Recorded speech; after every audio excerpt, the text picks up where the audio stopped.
Welcome to the chapter Solutions Maharashtra State Board New Syllabus. Dear students, आज हम numerical solve करने वाले हैं बेस्ड ऑन राउल्ट्स लॉ। तो आपके टेक्स्ट बुक में प्रॉब्लम दिया गया है प्रॉब्लम 2.3, तो इसको हम जो है सॉल्व करेंगे। सबसे पहले क्या करूँगा, मैं ये प्रॉब्लम पढ़ लूँगा, आप ध्यान से देखिए। The vapour pressures of pure liquids A and B, थोड़ा मैं इसको अंडरलाइन करना चाहूँगा कि यहाँ पर प्योर लिक्विड्स दिया है A and B are 450 mm Hg and 700 mm Hg respectively at 350 Kelvin. Find the composition of liquid and vapor if total vapor pressure is 600 mm। यहाँ पर आगे Hg लिखना चाहिए था, शायद प्रिंट नहीं हुआ है, मैं लिख देता हूँ यहाँ पर, तो mm Hg। तो ये हमारा क्वेश्चन है। अब सबसे पहले हमको ये डिसाइड करना है कि हमको सॉल्व क्या करना है और क्या क्या इंफॉर्मेशन यहाँ पर दी गई है। डियर स्टूडेंट्स, यहाँ पर vapour pressure of pure liquids A and B ऐसे कहा गया है। तो हम सबसे पहले जो लिक्विड ए है उसको 1 कंसिडर करेंगे। 1 यानी हम 1 किसको बोलते हैं? सॉल्वेंट को। ओके, और ये सॉल्वेंट कैसा है? वोलाटाइल है। ये कैसे पता चला आपको कि ये वोलाटाइल है? क्योंकि यहाँ पर ए का वेपर प्रेशर दिया हुआ है इसलिए, और बी को हम जो है 2 कंसिडर करते हैं, यानी कि सॉल्यूट। ये भी लिक्विड है और ये भी कैसा लिक्विड है? वोलाटाइल। ये कैसे पता चला आपको कि ये वोलाटाइल है? क्योंकि यहाँ पर बी का भी वेपर प्रेशर दिया हुआ है। ठीक है, अब इनका जो वेपर प्रेशर है कितना है देखिए, A and B are 450 mm Hg। तो 450 mm Hg, ये वेपर प्रेशर किसका रहना चाहिए? ए का रहना चाहिए या बी का रहना चाहिए? बिल्कुल सही सोच रहे आप, ए का रहना चाहिए। तो हम इसको अब एक सिंबल के जरिए लिखेंगे कि 450 mm ये वेपर प्रेशर है किसका? ए का, और ए क्या है? प्योर लिक्विड है। तो प्योर के लिए हम क्या लिखते हैं बच्चों? पी और उसके सर पर ये सर्कल, और ये सॉल्वेंट यानी 1 नंबर है इसलिए P10। कितना दिया गया है? 450 मिलीमीटर Hg। ओके, चलिए बी का वेपर प्रेशर कितना है?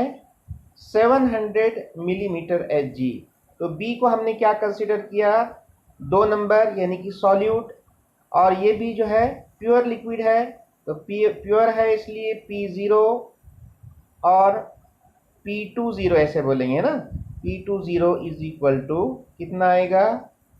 700 मिलीमीटर Hg। ठीक है, अब हमको यहाँ पर मालूम क्या करना है? आपको क्या पूछा गया है? Composition of liquid.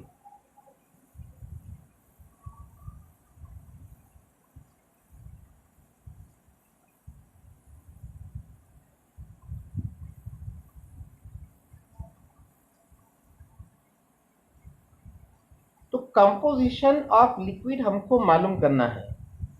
तो कंपोजिशन का क्या मतलब है बच्चों? लास्ट टाइम भी हमने देखा, कंपोजिशन यानी कि कॉन्सेंट्रेशन।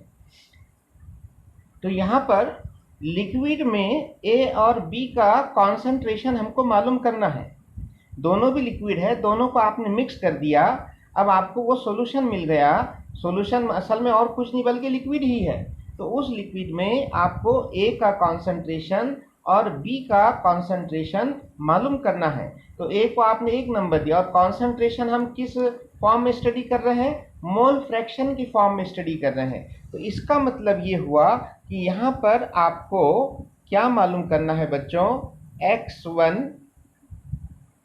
कितना है ये मालूम करना है और x2 कितना है ये मालूम करना है। ठीक है। और आपको क्या पूछा गया है, composition of liquid and vapour ऐसे कहा गया है, यानी यहां पर आपको कंपोजिशन ऑफ वेपर पूछा गया है।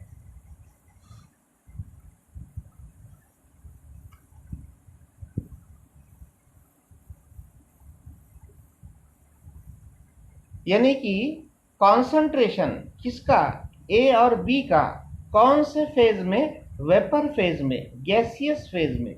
और लास्ट वीडियो में हमने देखा है कि गैसियस फेज में वेपर्स के कॉन्सेंट्रेशन के लिए कौन से सिंबल हमने यूज किए हैं, बोलिए y1 एंड y2। यानी कहने का मतलब यहां पर हमको y1 मालूम करना है और y2 मालूम करना है। समझ में आ रहा है आपको। और आपको यहां पर लास्ट सेंटेंस में क्या दिया गया है, क्वेश्चन में देखिए आप प्रॉब्लम 2.3 में, if total vapour pressure is 600। तो यहां पर टोटल वेपर प्रेशर के लिए हमारे पास सिंबल क्या है बच्चों, लास्ट वीडियो में हमने सब पढ़ लिया है, ये P लिखेंगे या फिर आप उसको PT लिखेंगे, दोनों भी सिंबल सही है। P और PT इज इक्वल टू कितना है, 600 mmHg। ओके, ये सब सारी चीजें हमको दी गई है। तो चलिए अब ये प्रॉब्लम हमको कैसे सॉल्व करना है, पहले हम क्या करेंगे, इसके पूरे जो स्टेप्स है वो पहले हम डिसाइड कर लेंगे कि कितने स्टेप्स यहाँ पर होना चाहिए। तो हमको क्या क्या यहाँ पर कैलकुलेट करना है, देखिए क्वेश्चन मार्क कहाँ कहाँ है, x1, x2, y1 और y2, ये चार चीजें हमको कैलकुलेट करना है। तो डियर स्टूडेंट्स कितने स्टेप्स होना चाहिए, 4 स्टेप्स होना चाहिए, क्योंकि चार चीजें हमको मालूम करना है। चलिए आगे देखते हैं।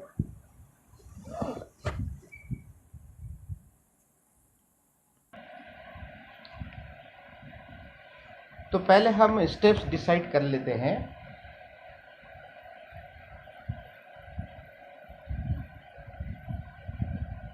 आपको फर्स्ट स्टेप क्या है कि पहले आपको x1 सॉल्व करेंगे आप कि x2 सॉल्व करेंगे सबसे पहले। हाँ, यहाँ पर हम जो है सबसे पहले x2 सॉल्व करेंगे बच्चों। आप बोलेंगे ऐसा क्यों, x1 क्यों नहीं करेंगे, क्योंकि राउल्स लॉ जो है, राउल्स लॉ का जो इक्वेशन हमने देखा है उसमें x2 है, x1 नहीं है, इसलिए हम सबसे पहले x2 सॉल्व करेंगे। और कैसे सॉल्व करेंगे, बाय यूजिंग राउल्स लॉ।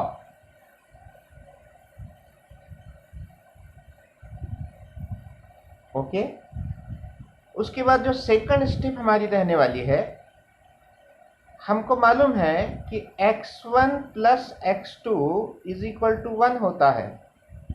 तो x2 की वैल्यू हमको स्टेप 1 में मिल जाएगी, तो हम जो है x1 सॉल्व कर सकते हैं, x1 is equal to 1 minus x2, इस फॉर्मूले के जरिए। ठीक है। अब थर्ड स्टेप हमारी रहेगी, हमको y1 और y2 सॉल्व करना है। ये दोनों में से पहले हम कौन सा सॉल्व करेंगे, y1 सॉल्व करेंगे। तो उसके लिए क्या इक्वेशन यूज करेंगे हम, P1 is equal to Py1, ये लास्ट वीडियो में हमने देखा है, according to Dalton's law of partial pressures. Okay, तो हम इस इक्वेशन से y1 is equal to P1 upon P, लेकिन हमको यहाँ पर P1 मालूम नहीं है बच्चों, तो P1 भी हम सॉल्व कर सकते हैं। कैसे, P1 is equal to P10 into x1 according to Raoult's law. ठीक है, तो इस तरह से हम y1 सॉल्व करेंगे। और फोर्थ स्टेप जो हमारी रहेगी, अब हमको क्या सॉल्व करना है, y2। तो इसके लिए जैसा अभी हमने स्टेप 2 में x1 plus x2 is equal to 1 ऐसे कंसिडर किया है, ठीक वैसे ही यहाँ पर y1 plus y2 is equal to 1 ऐसे कंसिडर करना है। तो फिर इस फॉर्मूले की मदद से आप y2 is equal to 1 minus y1, इस तरह से आप y2 कैलकुलेट कर सकते हैं। समझ में आ रहा है आपको? ठीक है, तो अब हम एक्चुअली प्रॉब्लम सॉल्व करना शुरू करेंगे। अब पूरे स्टेप्स आपके सामने मौजूद है। फर्स्ट स्टेप है कि हमको x2 सॉल्व करना है बाय यूजिंग राउल्स लॉ। तो राउल्स लॉ आपको याद करना पड़ेगा। राउल्स लॉ का जो इक्वेशन है वो आपको याद करना पड़ेगा। क्या है, याद आ रहा है आपको? बोलिए। बिल्कुल सही सोच रहे हैं आप।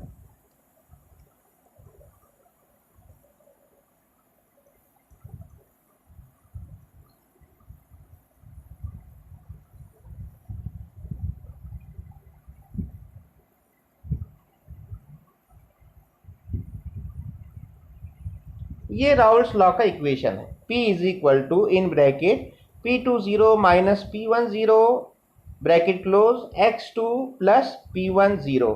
आपको इस इक्वेशन में बहुत क्लियर x2 नजर आ रहा है, इसीलिए तो हम सबसे पहले x2 सॉल्व कर रहे हैं बच्चों। तो हर टर्म की मीनिंग आपको यहाँ पर पता है, सिर्फ हमको वैल्यूज पुटअप करना है। तो P आपको दिया गया है, P यानी टोटल प्रेशर कितना दिया गया है, 600। तो वो हम यहाँ पर लिखेंगे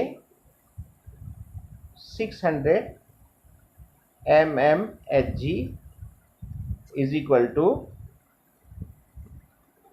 P2 की वैल्यू कितनी है, P20 की वैल्यू 700 mmHg माइनस P10 की वैल्यू 450 mmHg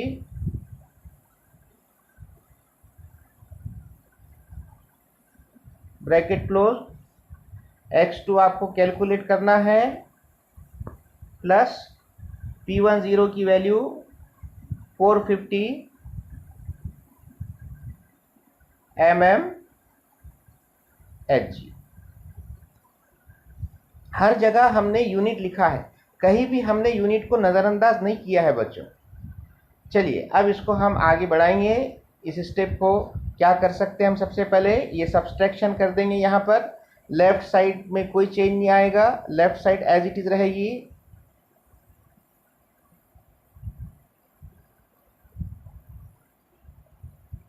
सेवन 700 में से 450 माइनस करने के बाद कितना बचा, 250।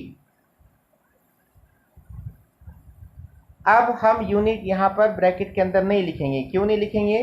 क्योंकि ये mmHg प्लस था और ये minus mmHg, plus minus mmHg cancel हो गए, इसलिए ब्रैकेट के अंदर कोई यूनिट नहीं आएगा। Bracket close. ब्रैकेट के बाहर क्या लिखेंगे, x2 plus 450 mmHg as it is, इसमें कोई चेंज नहीं है। ओके, अब नेक्स्ट स्टेप हम क्या करेंगे, 450 mmHg को लेफ्ट साइड में शिफ्ट करेंगे। ठीक है, 600 mmHg minus 450 mmHg left side is equal to right side में क्या बचा है फिर, इन ब्रैकेट 250 x2।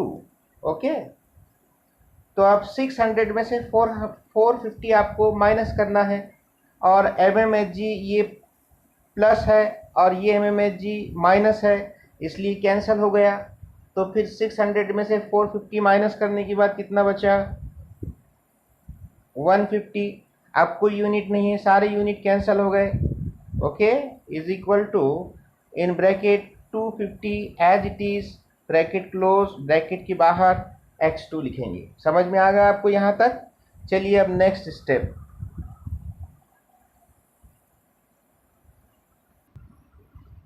चलिए हम यहाँ फिर से इसको लिखते हैं, 150 is equal to, in bracket क्या था, 250 ब्रैकेट क्लोज x2। तो अब ब्रैकेट में जो 250 वैल्यू है इसको हम लेफ्ट साइड में शिफ्ट कर सकते हैं। तो ये कहा जाएगी डिनोमिनेटर में, क्योंकि राइट साइड में मल्टीप्लिकेशन हो रहा था, अब यहाँ पर डिवीजन होगा जब लेफ्ट साइड में शिफ्ट करेंगे। 150 डिवाइडेड बाय, अब हमको ब्रैकेट लिखने की कोई ज़रूरत नहीं बच्चों, 250 इज इक्वल टू x2। समझ में आ रहा है आपको? ये अब बहुत ही आसान हो गया, ये 0 0 कैंसिल हो जाएगा और बोलिए 5 से आप काट सकते हैं, 5 5 ज़ा 25 और 5 3 ज़ा 15। तो आपको क्या मिल रहा है यहाँ पर answer, 3/5 is equal to x2। अब आप 3/5 इसको भी सॉल्व कीजिए, 5 1 ज़ा 5, यहाँ पर इसको आप डिवाइड नहीं कर सकते हैं 0 और पॉइंट लीजिए 30 बनाइए, 5 6 ज़ा 30। तो आपको आंसर आ रहा है 0.6। ये आंसर किसका आ गया बच्चों, x2 का आ गया। x2 कितना आ गया, 0.6। समझ में आ रहा है आपको? अब हमको स्टेप 2 सॉल्व करना है। स्टेप 2 में हमको सबसे पहले क्या लिखना है, x1 plus x2 is equal to 1। ये बाय द रूल है बच्चों, ठीक है। तो हमको अब क्या सॉल्व करना है, x1 सॉल्व करना है। तो x1 is equal to 1 minus x2। आपके पास x2 की वैल्यू आ चुकी है, 1 माइनस 0.6। ओके, क्या जवाब आएगा, 0.4। ये आ गया हमारा x1। समझ में आ रहा है आपको? चलिए अब स्टेप 3 शुरू करेंगे हम।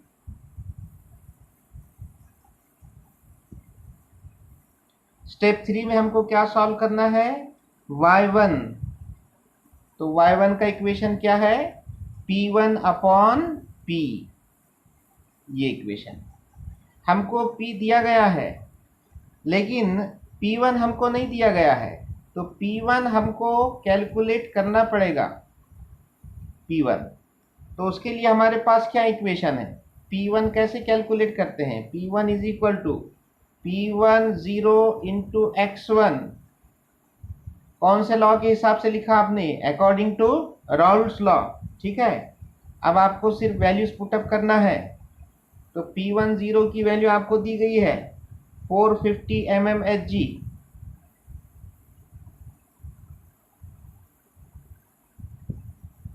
x1 अभी अभी आपने मालूम किया है 0.4। ये दोनों का मल्टीप्लिकेशन करने के बाद क्या आंसर आएगा, 180। यूनिट लिखेंगे क्या नहीं लिखेंगे, लिखेंगे, क्योंकि यूनिट कहीं कैंसिल होते हुए नजर नहीं आ रहा है, mmHg। ये आ गया आपका p1। ओके, अब ये p1 की वैल्यू आप ये ऊपर के इक्वेशन में रखेंगे, ठीक है। चलिए नेक्स्ट। तो हमारा इक्वेशन क्या है, y1 is equal to p1 upon p। तो p1 की वैल्यू कितनी है, 180 mmHg डिवाइड बाय p की वैल्यू कितनी है, 600 mmHg। सबसे पहले ये दोनों यूनिट हम कट कर दे सकते हैं, कैंसिल हो गए, और एक 0 कैंसिल हो गया, ठीक है। और अब यहाँ पर क्या आंसर आएगा,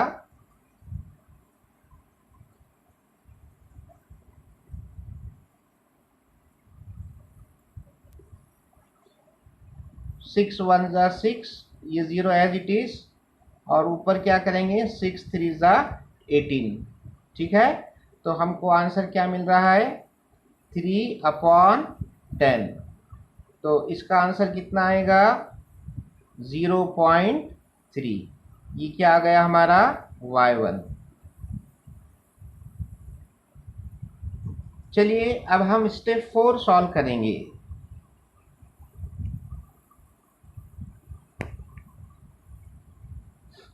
स्टेप 4 में हमको क्या सॉल्व करना है, y2 सॉल्व करना है, और y2 के लिए हमको क्या इक्वेशन यूज करना है, y1 plus y2 is equal to 1। y1 अभी मालूम किया हमने, तो y2 is equal to 1 minus y1। y1 की वैल्यू पुटअप करेंगे 0.3, तो 1 माइनस 0.3 आंसर आएगा 0.7। ये आ गया हमारा y2। ओके, समझ में आ गया आपको ये। तो देखिए हमने y1 मालूम किया है, और ख़ास बात यह है कि मोल फ्रैक्शन का कोई यूनिट नहीं होता है।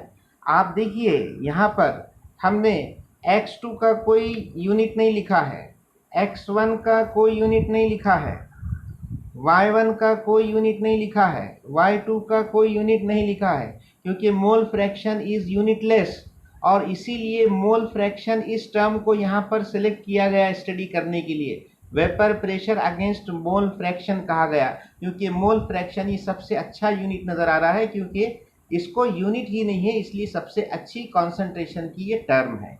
ओके, अब चलिए आपको मैं और एक प्रॉब्लम की प्रैक्टिस कराऊंगा, तो देखेंगे अगला प्रॉब्लम क्या है। अब इस प्रॉब्लम को आप देखिए, vapour pressure of pure A is equal to 100 mmHg, vapour pressure of pure B is equal to 150 mmHg, 2 mole of liquid A and 3 mole of liquid B are mixed to form an ideal solution. Calculate vapor pressure of solution. Okay, तो ये problem है।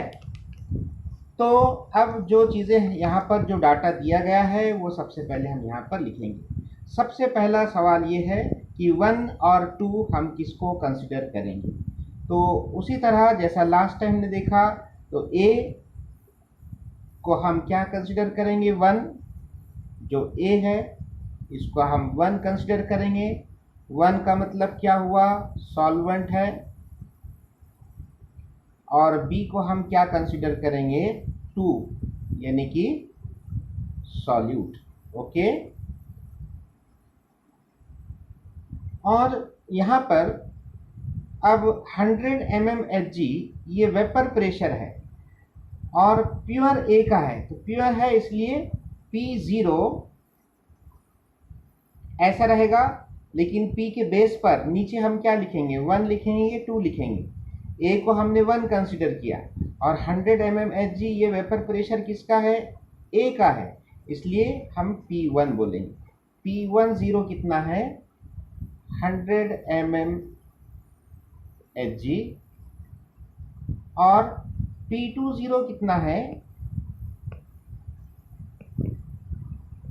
150 mmHg।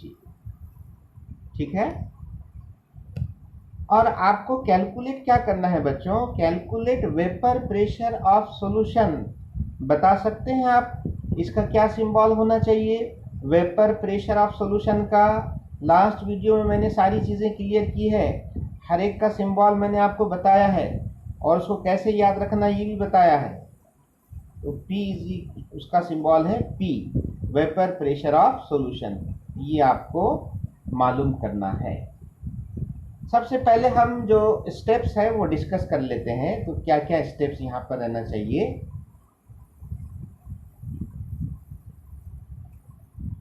आपको P मालूम करना है, तो P आप कैसे मालूम करेंगे बताइए। P इज इक्वल टू कैसे मालूम करेंगे, हमारे पास ये फॉर्मूला है, P is equal to P1 plus P2।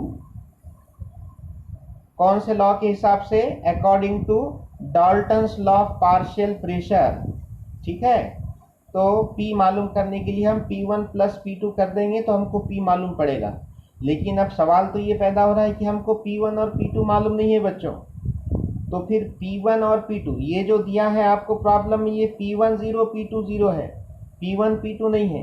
तो P1 P2 हम कैसे मालूम करेंगे, P1 इज इक्वल टू कौन सा फॉर्मूला यूज करेंगे हम, according to Raoult's law, P1 0 into x1, okay.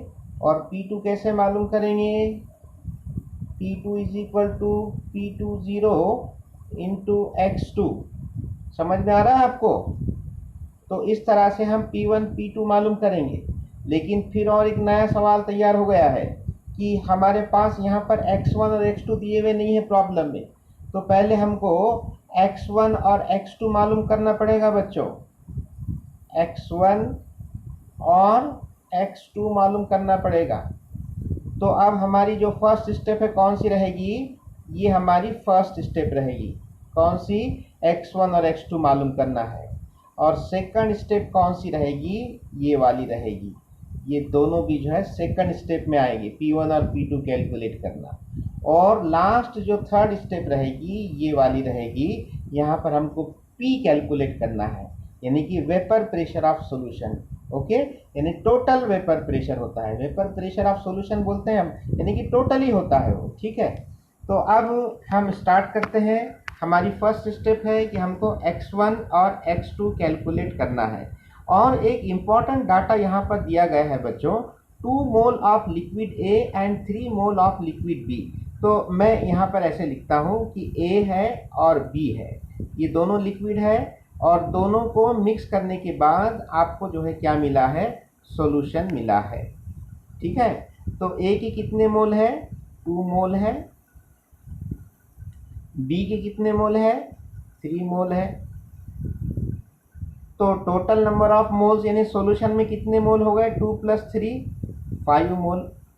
समझ में आ रहा है आपको? इस तरह से। तो अब हम पहले x1 और x2 सॉल्व करेंगे। चलिए, तो हमको यहाँ पर x1 सॉल्व करना है। x1 इज इक्वल टू क्या लिखेंगे?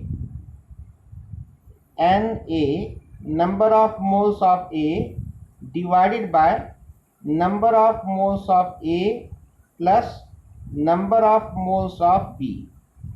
ये फॉर्मूला हमने 11th में पढ़ा है। x1 मोल फ्रैक्शन इस तरह से कैलकुलेट किया जाता है। ठीक है, तो अब हमको वैल्यूज यहाँ पर पुटअप करना है। A की कितने मोल्स है? बोलिए, 2 मोल है, डिवाइडेड बाय Na यानी number of moles of A 2 mole plus Nb कितने हैं? 3 मोल। तो अब आंसर क्या आएगा? 2 मोल डिवाइडेड बाय 2 + 3 मोल यानी कितना मोल? 5 मोल। तो मोल मोल कैंसल हो जाएगा और क्या बचेगा बच्चों? 2/5। ये आ गया हमारा x1। ओके, ये x1 आ गया 2/5। अब हमको x2 कैलकुलेट करना है सेम मेथड से। x2 2 आपने किसको कहा? B को कहा ना? हाँ, तो फिर अब रूल क्या है, फॉर्मूला क्या है कि x2 यानी ऊपर क्या आएगा न्यूमरेटर में? Number of moles of B divided by number of moles of A plus number of moles of B। Okay, तो फिर यहाँ पर वैल्यूज पुटअप कीजिए। Number of moles of B कितने हैं?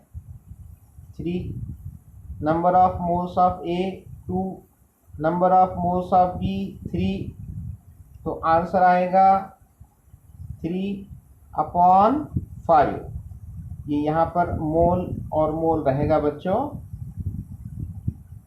ये मोल डिवाइडेड बाय 5। ये मोल मोल कैंसिल हो गया और आपको क्या मिलेगा? 3/5। ये आ गया हमारा x2। ओके, तो x1 आ गया 2/5 और x2 आ गया 3/5। चलिए, अब हमको क्या करना है? हमारी जो स्टेप 2 है हमने पहले से डिसाइड कर रखी है, P1 और P2 सॉल्व करना है। तो चलते हैं हम स्टेप 2 की तरफ।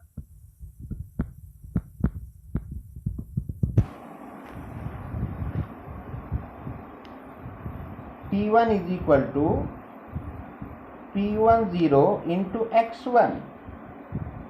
P10 आपको दिया गया है, कितना है 100 mmHg यूनिट के साथ, और x1 अभी आपने मालूम किया है 2/5, ठीक है। तो आप 5 से इसको 100 को डिवाइड कर दीजिए, 5 1 ज़ा 5, 5 2 ज़ा 10, 0 एज इट इज़, ठीक है। और अब 20 मल्टीप्लाइड बाय 2, तो क्या आंसर आएगा 40 mmHg यूनिट रहेगा बच्चों, ठीक है। तो ये क्या आ गया आपका P1 आ गया। समझ में आ रहा है ना आपको? ठीक है। अगर नहीं समझ में आ रहा है तो आप समझने की कोशिश कीजिए, और मैं आपको समझाने की कोशिश कर रहा हूँ। अब उसके बाद P2 is equal to P20 into x2। अब P20 की वैल्यू प्रॉब्लम में दी गई है 150 mmHg मल्टीप्लाइड बाय x2 की वैल्यू कितनी है 3/5। तो 5 से आप 150 को डिवाइड कर सकते हैं, 5 1 ज़ा 5, 5 3 ज़ा 15, 0 एज इट इज़। तो 30 मल्टीप्लाइड बाय 3 कितना आएगा 90 mmHg। ये क्या आ गया आपका P2 आ गया। ओके, चलिए अब हमारी जो स्टेप 3 शुरू होने वाली है, यानी आपको टोटल प्रेशर कैलकुलेट करना है, वो यहाँ पर ले लेते हैं हम। स्टेप 3,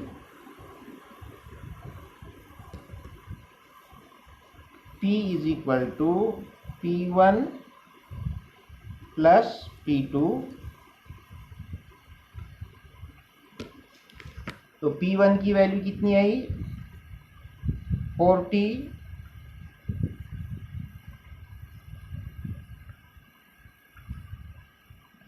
प्लस P2 की वैल्यू 90 mmHg। 40 प्लस 90 कितना होता है 130 mmHg। ये क्या आ गया हमारा P, यानी वेपर प्रेशर ऑफ सॉल्यूशन, जिसको हम total vapour pressure of solution भी कहते हैं। ओके, समझ में आ गया है आपको ये प्रॉब्लम? ठीक है, तो अब हम जो है आज के लिए इतना ही। आप ये प्रॉब्लम आपके नोटबुक में लिखिए और समझने की कोशिश कीजिए। आपने लास्ट तक इस प्रॉब्लम्स को देखा है, समझने की कोशिश की है, इसके लिए thank you very much. Next video में और एक इंटरेस्टिंग चीज़ हम लेकर आने वाले हैं, तो नेक्स्ट वीडियो आप बिल्कुल मिस मत कीजिए। तब तक के लिए गुड बाय।